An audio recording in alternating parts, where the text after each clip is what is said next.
Bismillah, Assalamualaikum warahmatullahi wabarakatuh. Alhamdulillah, wassalatu wassalamu ala rasulillah wa ala alihi wa sahbihi wa mawalah, la nabiyya wa la rasulahu ba'dah. Sahabat sekalian, program Iqra yang Allah muliakan, alhamdulillah saat ini kita memasuki sahabat Rasulullah yang mulia, yakni Usamah bin Zaid bin Haritsah. Kita sekarang kembali ke Mekah 7 tahun sebelum hijrah, ketika Rasulullah SAW sedang susah karena tindakan kaum Quraisy yang menyakiti beliau dan para sahabat.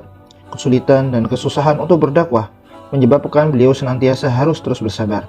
Dalam suasana seperti ini, tiba-tiba seberkas cahaya memancar memberikan hiburan dan gembiraan. Seorang membawa kabar gembira kepada beliau, yaitu Ummu Aiman melahirkan seorang bayi laki-laki. Wajah Rasulullah berseri-seri dengan gembira dan menyambut berita tersebut. Siapakah bayi yang sangat berbahagia itu yang dapat menjadikan Rasulullah bergembira?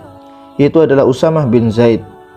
Para sahabat tidak merasa aneh bila Rasulullah bersuka cita dengan kelahiran bayi yang baru lahir itu, karena mereka tahu kedudukan kedua orang tuanya di sisi Rasulullah.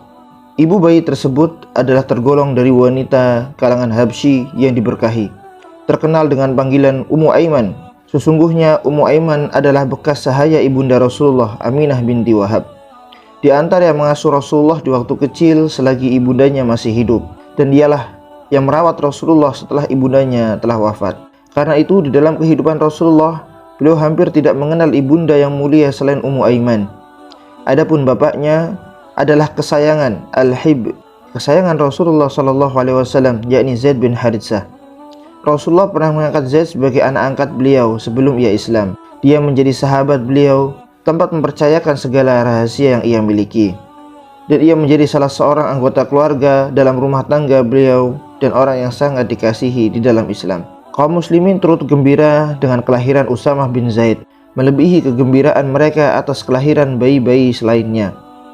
Hal itu bisa terjadi karena setiap sesuatu yang disukai Rasulullah juga mereka sukai, dan apabila beliau gembira, maka mereka pun ikut gembira pula. Bayi yang sangat beruntung itu mereka sering panggil Al-Hub wa Ibni Hub, kesayangan dan anak kesayangan. Kaum muslimin tidak berlebih-lebihan dalam memanggil Usamah yang masih bayi itu dengan panggilan tersebut, karena memang Rasulullah sangat menyayangi Usamah bin Zaid. Usia Usamah sebaya dengan cucu Rasulullah, Hasan bin Fatimah Az-Zahra. Hasan berkulit putih, tampan bagaikan bunga yang mengagumkan. Ia sangat mirip kakeknya, yakni Rasulullah SAW. Adapun Usamah berkulit hitam, hidung pesek, dan sangat mirip dengan ibunya, yaitu wanita Habsyi. Namun begitu, kasih sayang Rasulullah kepada keduanya tiada berbeda. Beliau sering mengambil Usamah lalu beliau letakkan di salah satu paha beliau. Kemudian beliau juga memanggil Hasan dan diletakkan pula di paha yang satunya lagi. Kemudian kedua anak ini dirangkulnya bersama-sama di dadanya seraya berkata, "Wahai Allah, saya menyayangi kedua anak ini, maka sayangilah pula mereka." Sejak Usamah meningkat remaja, sudah terlihat pada dirinya sifat-sifat dan pekerti yang mulia, yang memang pantas menjadikan kesayangan Rasulullah. Ia cerdik dan pintar, sungguh berani dan sangat luar biasa, memiliki watak bijaksana dan pandai meletakkan sesuatu pada tempatnya, yaitu adil. Dia menjaga kehormatan, senantiasa menjauhkan diri dari perbuatan-perbuatan yang tercela, saling mengasihi orang lain, dan bertakwa serta warok dan mencintai Allah Subhanahu wa Ta'ala. Waktu terjadi perang Uhud, Usamah bin Zaid datang ke hadapan Rasulullah beserta segerombolan anak-anak kecil sebayanya, putra-putra para sahabat. Mereka ingin turut jihad fisabilillah. Sebagian mereka diterima oleh Rasulullah dan sebagian lagi ditolak oleh beliau karena usia mereka yang sangat muda. Usamah bin Zaid termasuk kelompok anak-anak yang tidak diterima, tidak diizinkan untuk berperang. Karena itu Usamah pulang sambil menangis. Ia sedih sekali tidak diperkenankan untuk ikut berperang di bawah bendera Rasulullah. Dalam perang Khandaq, Usamah bin Zaid datang lagi bersama kawan-kawan anak remaja putra para sahabat. Usamah berdiri tegap di hadapan Rasulullah supaya terlihat lebih tinggi agar beliau memperkenankan untuk ikut berperang bersama Rasulullah. Lalu Rasulullah melihat Usamah yang keras hati ingin ikut berperang, karena itu beliau mengizinkannya. Usamah pergi berperang menyandang pedang jihad fisabilillah, dan tatkala itu dia baru berusia 15 tahun. Lalu ketika terjadi perang Hunain, antara kaum muslimin terdesak sehingga barisan mereka menjadi kacau balau, tetapi Usamah bin Zaid tetap bertahan bersama-sama Abbas, yakni paman Rasulullah, Sufyan bin Haris, anak paman Usamah, dan 6 orang lainnya daripada sahabat yang mulia. Dengan jumlah kecil yang terdiri dari beberapa orang mukmin yang berani ini, Rasulullah berhasil mengembalikan kekalahan para sahabatnya menjadi kemenangan. Beliau berhasil menyelamatkan kaum muslimin yang lari dari kejaran kaum musyrikin. Berikutnya dalam perang Mu'tah, Usamah pun ikut berperang di bawah komando ayahnya Zaid bin Haritsah. Padahal waktu itu umur Usamah kira-kira 18 tahun. Usamah menyaksikan dengan mata kepalanya sendiri ayahnya tewas di medan pertempuran sebagai syuhada. Tetapi Usamah tidak takut dan tidak pula mundur. Bahkan ia terus bertempur dengan gigih di bawah komando Ja'far bin Abi Thalib, sehingga Ja'far syahid pula di hadapan matanya. Usamah menyerbu di bawah komando Abdullah bin Rawaha sampai pahlawan ini gugur pula menyusul kedua sahabatnya yang telah syahid itu. Kemudian komando dipegang oleh Khalid bin Walid. Usamah pun bertempur di bawah komando Khalid dengan jumlah tentara yang tinggal sedikit. Kaum muslimin akhirnya melepaskan diri dari cengkraman tentara Rum. Seusai peperangan, Usamah kembali ke Madinah dengan menyerahkan kematian ayahnya kepada Allah Subhanahu wa taala. Jasad ayahnya ditinggalkan di bumi Syam atau Syria dengan mengenang segala kebaikan almarhum yang telah diperagakannya di hadapan anaknya, yaitu Usamah. Pada tahun ke-11 Hijriah, Rasulullah menurunkan perintah supaya menyiapkan para tentara untuk memerangi tentara Rum. Dalam pasukan itu terdapat antara lain Abu Bakar As-Siddiq, Umar bin Khattab, Sa'ad bin Abi Waqqas, Abu Ubaidah bin Jarrah, dan lain para sahabat-sahabat senior yang ikut pada perang itu. Rasulullah mengangkat Usamah bin Zaid yang masih muda dan remaja menjadi panglima seluruh pasukan yang diberangkatkan. Ketika itu usia Usamah belum mencapai 20 tahun. Beliau memerintahkan Usamah supaya berhenti di Balqa dan Qal'anud Darum dekat Gaza. Ketika bala tentara sedang bersiap-siap menunggu perintah pemberangkatan, Rasulullah SAW qadarullah tertimpa sakit dan sakit beliau semakin parah. Karena itu keberangkatan pasukan untuk memerangi Rum ditangguhkan terlebih dahulu sampai menunggu keadaan Rasulullah membaik. Usamah berkata, tatkala sakit Rasulullah bertambah berat, saya datang menghadapi beliau dan diikuti banyak orang.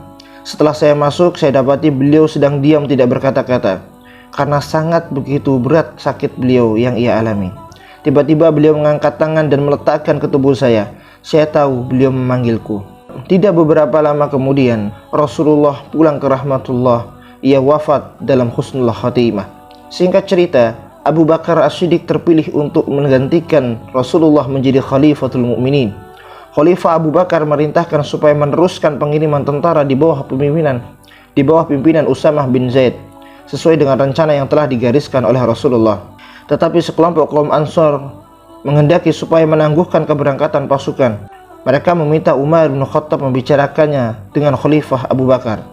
Mereka berkata, jika Khalifah tetap bersikeras hendak meneruskan pengiriman pasukan sebagai mana dikehendakinya, maka kami mengusulkan panglima pasukannya Usamah untuk diganti dan ditukar kepada tokoh yang lebih tua dan lebih senior dan lebih berpengalaman di bidang ini.